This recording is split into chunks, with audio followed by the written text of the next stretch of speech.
ये बहुत गंभीर समय है। हमको लगता है कि बहुत बड़ी बड़ी डिबेट हम लोगों को करना है।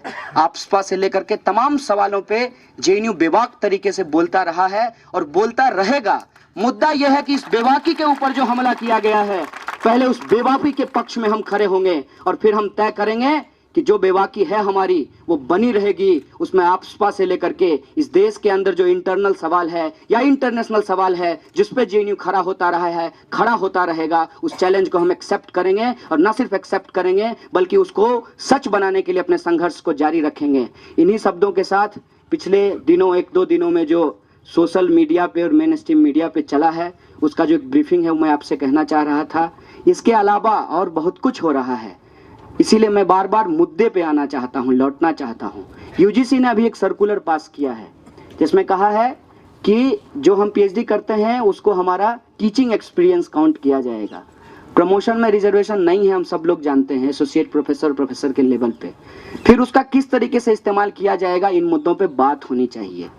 नॉन नेट फेलोशिप को लेकर के जो रिव्यू कमेटी बनी थी, खुद स्मृति जी ने आज भारतीय जनता पार्टी के बारे में जो कहा जाता है भागो जनता पीटेगी, माननीय स्मृति ईरानी जी एक्सीडेंट करके भाग गई। तो ये चल रहा है। उनसे ये सवाल पूछना चाहिए कि आपने डिपोजिशन दिया लोकसभा में कि दिसंबर में रिपोर्ट आएगा, अभी तक रिपोर्ट नहीं आया है। देशभक्ति तो है, देश रहेगा तो देशभक्ति भी रहेगी। रिपोर्ट कहाँ गया, रिव्यू कमेटी का रिपोर्ट क्यों नहीं आया है, ये सवाल उनसे पूछा जाना चाहिए। ये सवाल पूछा जाना चाहिए कि जस्टिस कहाँ है रोहित के लिए, क्यों टारगेट किया जा रहा है आज इलाहाबाद की प्रेसिडेंट को। ये जो रोज बरोज नए मुद्दे आ रहे हैं, क्यों जो है कर्मचारियों को उनका पीएफ निकालने पे ब्याज लिया जाएगा। कितना मजेदार बात है, मेरा पैसा है, आपको दिया है, कल होकर के मांगेंगे आपसे तो कहेंगे कि इसमें से कुछ रख लेंगे हम, रखने के एवज में, तो हम रखेंगे ही नहीं। इसका मतलब यह है कि आप पूरी तरीके से पीएफ के कॉन्सेप्ट को ही डेमोलिश करना चाहते हैं। बार बार टैक्स की बात की जा रही है, कैलकुलेट करते हैं। स्टूडेंट जो हैं जेएनयू के, उनको सीरियस वर्क करने की जरूरत है। और ये जो टैक्स और सब्सिडी का सवाल बार बार आ रहा है, इस पे हम लोग जेएनयू से रिसर्च पेपर पब्लिश करें कि सब्सिडी का पैसा कहाँ मिसयूज हो रहा है, ये बात सामने आना चाहिए। कितना करोड़ रुपए का बजट है जेएनयू का और कितना करोड़ रुपए का बजट है प्रधानमंत्री के हवाई यात्रा का, इसका जो है आकलन होना चाहिए।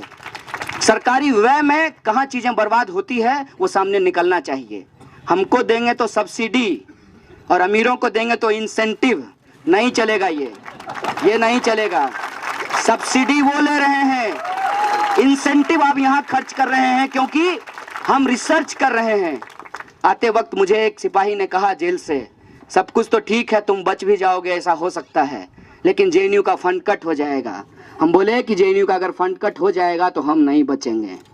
बेल मिलना, जेल से निकलना, ये मेरा बचना नहीं है।